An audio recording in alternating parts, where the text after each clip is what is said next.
ತೆಲುಗು ನಟ ಕೋಟಾ ಶ್ರೀನಿವಾಸ ರಾವ್ 83 ವರ್ಷ ವಯಸ್ಸಾಗಿತ್ತು. ಇವತ್ತು ಬೆಳ್ಳಂಬೆಳಗ್ಗೆ ವಿಧಿವಶರಾಗಿದ್ದಾರೆ. ಹೈದರಾಬಾದ್ನ ತಮ್ಮ ನಿವಾಸದಲ್ಲಿ ಕೋಟಾ ಶ್ರೀನಿವಾಸ ರಾವ್ ಕೊನೆ ಉಸಿರೆಳೆದಿದ್ದಾರೆ. ಹಾಸ್ಯ ಖಳನಾಯಕ ಪಾತ್ರದಲ್ಲಿ ಕೋಟಾ ಶ್ರೀನಿವಾಸ ರಾವ್ ಅವರು ನಟಿಸಿದರು.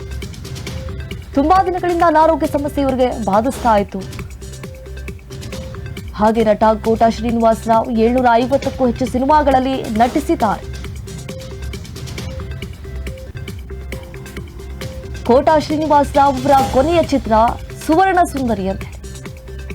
ತೆಲುಗು, ತಮಿಳು, ಹಿಂದಿ, ಕನ್ನಡ ಮತ್ತು ಮಲಯಾಳಂ ಚಿತ್ರಗಳಲ್ಲಿ ನಟನೆ ಮಾಡಿದ್ದಾರೆ. ಹಾಗೆ ನಮ್ಮ ಕನ್ನಡದಲ್ಲಿ ನಮ್ಮ ಬಸವ ಸಿನಿಮಾ ಆಗಿರಬಹುದು, ರಕ್ತ ಕಣ್ಣೀರು ಸೇರಿ ಹಲವು ಕನ್ನಡ ಚಿತ್ರಗಳಲ್ಲಿ ನಟಿಸಿದ್ದಾರೆ.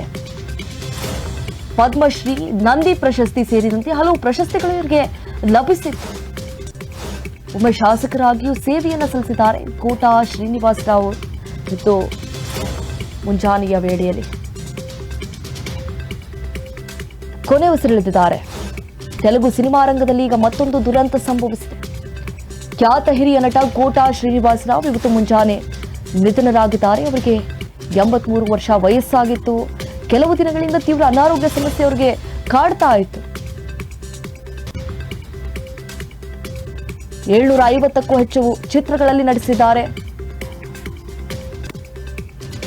ಅವರ ನಿಧನಕ್ಕೆ ಚಲನಚಿತ್ರೋದ್ಯಮ ಹಾಗೆ ರಾಜಕೀಯ ನಾಯಕರು ಸಂತಾಪವನ್ನು ವ್ಯಕ್ತಪಡಿಸುತ್ತಿದ್ದಾರೆ. ತೆಲುಗು, ತಮಿಳು, ಹಿಂದಿ, ಕನ್ನಡ ಮತ್ತು ಮಲಯಾಳಂ ಚಿತ್ರಗಳಲ್ಲಿ ನಟಿಸಿದ್ರು. ಕನ್ನಡದ ನಮ್ಮ ಬಸವ, ರಕ್ತ ಕಣ್ಣೀರು ಚಿತ್ರಗಳಲ್ಲಿ ನಟಿಸಿದ್ದಾರೆ. ಕೋಟಾ ಶ್ರೀನಿವಾಸ್ ಕೇವಲ ನಟರಲ್ಲ, ರಾಜಕೀಯಕ್ಕೂ ಕೂಡ ಪ್ರವೇಶ ಮಾಡಿದ್ರು. ಶ್ರೀನಿವಾಸ ರಾವ್ 1999ರಿಂದ 2004ರವರೆಗೂ ಕೂಡ ವಿಜಯವಾಡ ಪೂರ್ವ ಶಾಸಕರಾಗಿ ನಿರಂತರವಾಗಿ ಸೇವೆಯನ್ನು ಸಲ್ಲಿಸಿದ್ರು.